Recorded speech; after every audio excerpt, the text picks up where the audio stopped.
উত্তর পশ্চিম বঙ্গোপসাগর ও তৎসংলগ্ন উত্তর উড়িষ্যা পশ্চিমবঙ্গ উপকূলীয় এলাকায় অবস্থানরত লঘুচাপটি একই এলাকায় অবস্থান করছে।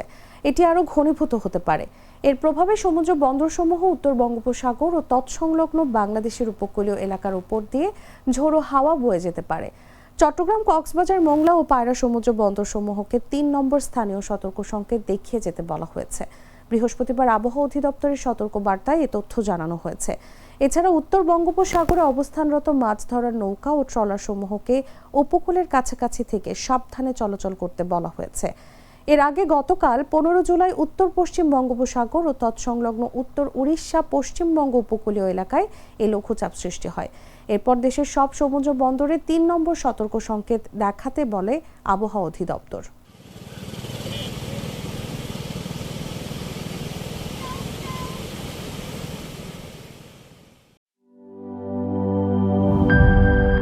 টক ঝাল স্বাদের প্রাণ হজম ক্যান্ডি সব হজম করে দেয়।